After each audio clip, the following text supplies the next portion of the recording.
నమస్తే అందరికి.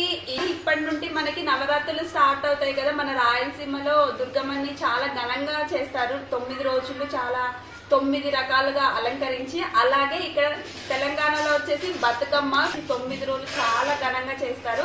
సో ఈ రోజు మనం తెలంగాణలో ఉన్నాం కాబట్టి మనం బతుకమ్మని రెడీ చేద్దాం. మాకైతే లేదు, మా కమ్యూనిటీలో ఒక అక్క చేస్తుంది. సో దాన్ని నేను తెలుసుకుందాం, నేర్చుకుందాం అని చెప్పి నేను కూడా వచ్చాను. ఇప్పుడు మనం స్టార్ట్ చేసేద్దాం. ఇప్పుడు మనకు కావాల్సిన ఈ పూల పేర్లు నాకు అంత క్లారిటీగా అయితే తెలీదు. సో అక్కనే తెచ్చింది కాబట్టి అక్క చెప్తారు. తినే కవిత, ఈమె పేరు వచ్చేసి కవిత. తిని ఇప్పుడు బతుకమ్మని తయారు చేస్తుంది. చూద్దాం మనం. చూడండి, మా అమ్మ ఉంది, ఆంటీ ఉంది, కవితక్క ఉంది, వాళ్ళ పాప ఉంది, నేను ఉన్నాను. ఇంకా అందరం కలిసి ఇప్పుడు చేసేస్తాం. అక్క ఎర్లీ మార్నింగ్ వెళ్ళి ఇన్ని రకాల పూలు తీసుకొచ్చింది బతుకమ్మని పేర్చడానికి కావాల్సిన పూలన్నీ చెప్పేసి. మనకి బతుకమ్మ అంటేనే ఫస్ట్ మనకి గుర్తొచ్చేది తంగడి పువ్వు, గొలుగు పువ్వు, తర్వాత గుమ్మడి పువ్వు, తర్వాత రోజ్ ఫ్లవర్స్, మేము పట్టు కుచ్చులు అంటాము. ఇక కొంతమంది సీతమ్మ వారి ఫ్లవర్స్ అంటారు. ఇవి ఎల్లో కలర్ బంతి పువ్వులు, ఇవి ఆరెంజ్ కలర్ బంతి పువ్వులు, అది మందార పువ్వులు, అవి చామంతి, ఇవి తుర్కబంతి అంటాం. మీరేమో చిన్న బంతి అని మీరు అంటారు. ఇది కావాల్సిన లాస్ట్ ఆకులు, ఇది గుమ్మడి పువ్వు ఆకులు ఉంటాయి. ఇది వచ్చేసి బూడిది గుమ్మడికాయ ఇది, కానీ దీని లోపల గౌరమ్మ ఉంటుంది. నేనైతే ఎప్పుడు చూడలేదు, ఫస్ట్ టైం చూస్తున్నాను ఇప్పుడు లాస్ట్ ఫైనల్ లో బేర్చేటప్పుడు ఇది ఓపెన్ చేసి చూపిస్తాం. దీంట్లో గౌరమ్మ ఉంటుంది. ఇప్పుడు ఇంకా స్టార్ట్ చేసేద్దాం. పూజ కానీ ఏదైనా స్టార్ట్ చేసేటప్పుడు ఖచ్చితంగా కుంకుమ పెట్టుకొనే చేయాలి. గాజులు ఇవన్నీ చాలా ముఖ్యము. ఎందుకంటే అమ్మవారిని ఎలా అలంకరించి చేస్తామో మనం కూడా అలాగే అలంకరణ అవ్వాలి. ఫస్ట్ అయిన తర్వాతనే వాళ్ళని కూడా చేయాలి.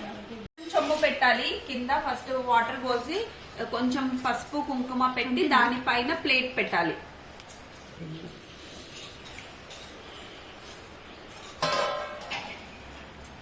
ఇలా మనము ప్లేట్ అయినా పెట్టుకోవచ్చు, కింద కార్డ్బోర్డ్ ఏదైనా పెట్టుకోవచ్చు, మన ఇష్టం అది. ఇలా ప్లేట్ పెట్టి ఫస్ట్ కింద ఆకులన్నీ బేర్చుకోవాలి.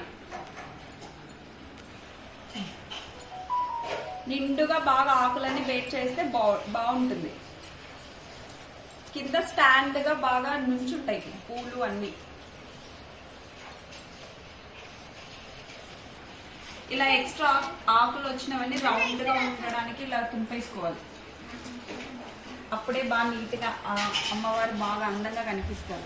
మనం ఎంత బాగా అలంకరిస్తే అంత బాగుంటది అమ్మవారు. ఫస్ట్ మనం ఏదైనా మొదలు పెట్టేటప్పుడు పసుపు కుంకుమ కంపల్సరీగా వేయాలి. మనము పెట్టుకోవాలి, వేయాలి, అది మాత్రం మర్చిపోకూడదు.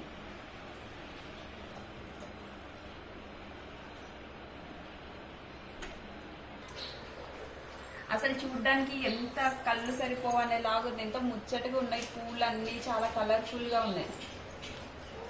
నేనైతే ఎప్పుడు చూడలేదు. This is the first time బతుకమ్మని ఇలా ప్రిపేర్ చేయడం, దగ్గర ఉండి చూడడం. ఇప్పుడు గునుగు పువ్వు మొత్తం ఇట్లా బేక్ చేసినాం. ఇట్లా లేయర్స్ గా ఒక్కొక్కటి ఫ్లవర్ పెట్టుకుంటూ రావాలి. మన దగ్గర ఎన్ని పూలు ఉంటే అందుబాటులో అన్ని బేర్చుకోవచ్చు. కానీ ఒక 5, 9, 11 ఇలా అయ్యేలా చూసుకుంటే బాగుంటుంది. ఇప్పుడు బంతిపూలు. ఇప్పుడు గునుగు పువ్వు మొత్తం ఇట్లా బేక్ చేసినాం. ఇట్లా లేయర్స్ గా ఒక్కొక్కటి ఫ్లవర్ పెట్టుకుంటూ రావాలి. మన దగ్గర ఎన్ని పూలు ఉంటే అందుబాటులో అన్ని బేర్చుకోవచ్చు. కానీ ఒక 5, 9, 11 ఇలా అయ్యేలా చూసుకుంటే బాగుంటుంది. ఇప్పుడు బంతిపూలు.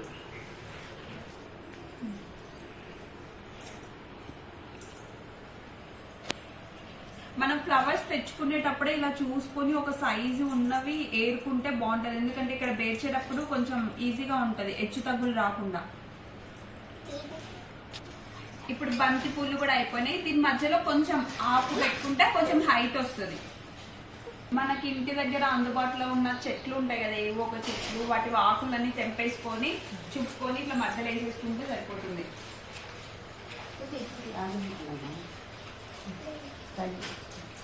ఇవి జరగకుండా పూలు మధ్యలోకి ఒక లేయర్ అంతా అయిపోయినాక ఒక ఇంత హైట్ వచ్చేలాగా ఆకులన్నీ వేసేయాలి మధ్యలో.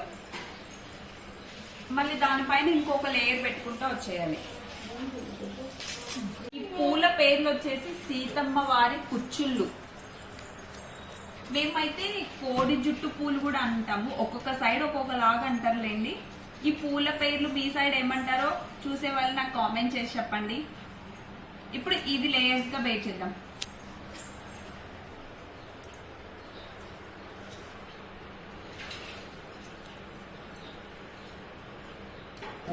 ఇంకో లేయర్ అయిపోయింది, మధ్యలో ఆకులు మళ్ళీ ఫిల్ చేసేయాలి.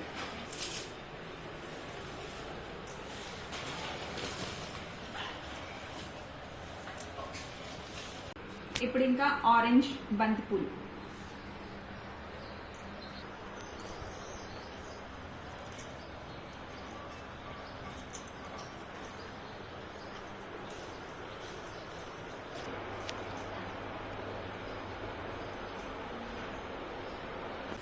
ఆరెంజ్ బంతిపూలు అయిపోయింది. ఇప్పుడు ఇంకో లేయర్ ఆకులు. ఇంకా పెద్దగా ఎక్కువ హైట్ పెట్టుకునేలాగా ఉంటే మనము స్టార్టింగ్ లోనే ప్లేట్ వేసినప్పుడే 4 సైడ్స్ దారాలు వేసుకొని లాస్ట్ అయిపోయిన తర్వాత ఇది దారం పెట్టుకోవాలి. ఇప్పుడు చిన్నదే కాబట్టి ఏం అవ్వదు, చిన్నదానికి అవసరం లేదు, పెద్దగా పెట్టుకున్న వాళ్ళకి కావాలి అలా. ఇప్పుడు 4th లేయర్ కూడా అయిపోయింది. ఎంత బాగుంది కదా, చాలా ముద్దుగా ఉంది అమ్మవారు. పైన ఇంకా గౌరమ్మని పెడితే చాలా బాగుంటుంది. మెయిన్ బతుకమ్మకి కావాల్సింది తంగేడు పూలు. కంపల్సరీగా ఎన్ని పూలు తీసుకున్నా ఇది మాత్రం కంపల్సరీగా మనం ఉండేలాగే చూసుకోవాలి. ఇప్పుడు మనం ఇది బేక్ చేద్దాం.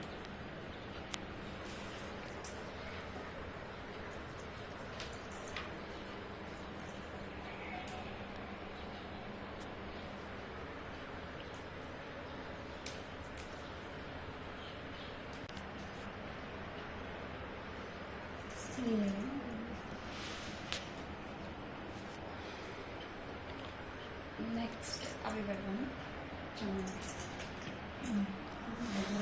ఇప్పుడు ఫైనల్లీ మళ్ళీ ఒక ఆరెంజ్ ఒకటి ఎల్లో బంతి పువ్వు బేక్ చేస్తున్నాం. హైట్ అయ్యే కొద్దీ కొంచెం పూల సైజు చిన్నగా ఉండాలి, కింద వచ్చేసి పెద్దగా పెట్టుకోవాలి. ఎందుకంటే బేస్ బాగా స్ట్రాంగ్ ఉంటేనే పైన స్ట్రాంగ్ అవుతుంది కాబట్టి. జాజి పూలది దండ ఆల్రెడీ కుట్టినది తెచ్చుకొని అదే బేక్ చేస్తాం. ఇంక దీనిపైన ఇప్పుడు కొంచెం ఆకేసి రోజ్ ఫ్లవర్స్ పెడితే బాగుంటుంది. ఫైనల్లీ ఇంకా అన్ని బేక్ చేసాము. బతుకమ్మ అయితే రెడీ అయిపోయింది. ఇంకా పైన వచ్చేసి గుమ్మడి గౌరమ్మ. గుమ్మడి కాయదానికి ఇలా లోపల సేమ్ గౌరమ్మ లాగా ఉంటది, అందుకు గుమ్మడి గౌరమ్మ అంటారు. ఇది వచ్చేసి పిల్ల గుమ్మడి గౌరమ్మ, ఇది వచ్చేసి తల్లి గుమ్మడి గౌరమ్మ. ఇలా కాయలాగా ఉంటది కదా, మనం ఇలా చుంపాలి, చిన్నగా దుంపాలి, ఎందుకంటే లోపల చిన్నగా ఉంటది. అది చూసుకొని ఇది మనం గౌరమ్మ అంటాం. ఇంకోటి చిన్న బతుకమ్మ కూడా చేయాలి, అందుకే ఈ గౌరమ్మని కూడా ఖచ్చితంగా పెట్టాలి. రెండు ఒకటి ఎప్పుడు పెట్టకూడదు. ఇలాగా ఉత్తది నిలబడదు కాబట్టి కింద ఏదైనా టూత్ పిక్ కానీ అగరబత్తి స్టిక్ వస్తుంది కదా, అది అలా పెట్టేసి లోపలికి కుచ్చేయాలి.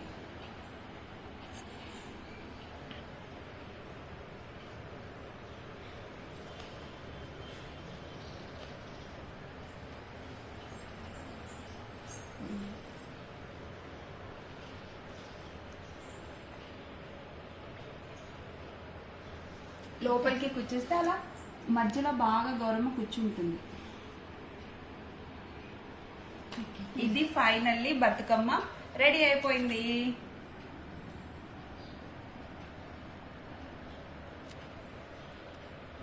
మొత్తం 11 లేయర్స్ వేసాం. 11 లేయర్స్ వచ్చాయి. మా దగ్గర ఉన్న పూలతో 11 వేసాం మేము.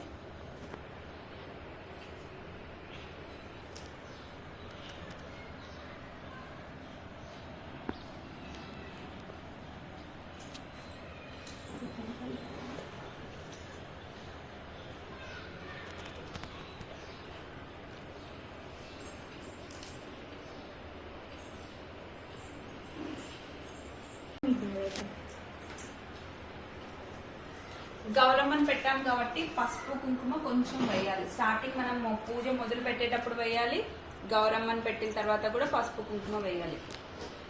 కొన్ని అక్షంతలు.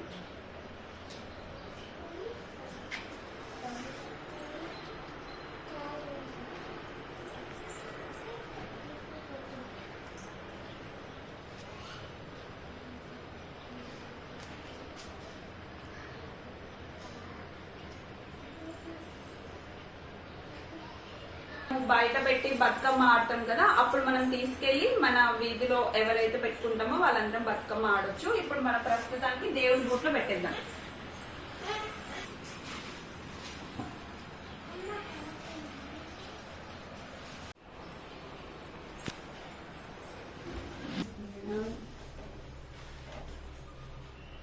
ఫైనల్లీ చిన్న బతుకమ్మ కూడా రెడీ అయిపోయింది. ఇంకా గౌరమ్మకి పసుపు కుంకుమ పెట్టేద్దాం. ఇలా పసుపు కుంకుమ అక్షంతలు. ఇంక ఈ బతుకమ్మని కూడా మనం దేవుడి గుడిలో పెట్టేసి పూజ చేయాలి. బతుకమ్మ ఫైనల్ గా అంతా రెడీ అయిపోయినాయి. రెండు కంపల్సరీగా పెట్టేసి ఇలా పూజ గదిలో పెట్టుకొని సాయంత్రం మనము పూజ చేసుకొని బతుకమ్మని తీసుకొని వెళ్ళి బయట పెట్టి మనం బతుకమ్మ డాన్స్ ఇవన్నీ చేయాలి, దాండియా చేయాలి, కంపల్సరీగా పెట్టి చేయాలి. రాని వాళ్ళు కానీ ఎవరు డాన్స్ రాని వాళ్ళు కానీ ఎవరైనా కానీ కంపల్సరీగా ఒక స్టెప్ అన్న వేయాలి బతుకమ్మ దగ్గర. కవితక్క బాగా అందంగా రెడీ చేసింది బతుకమ్మని. ఆమెకి చాలా టాలెంట్ ఉంది, మంచి ఈవినింగ్ డాన్స్ వేస్తుంది. కంపల్సరీగా మీకు వీడియో పోస్ట్ చేస్తాను. ఇంకా అవన్నీ వీడియోస్ నెక్స్ట్ వీడియోలో వస్తాయి, కంపల్సరీగా చూడండి. సబ్స్క్రైబ్ చేసుకోండి. Tata, bye bye.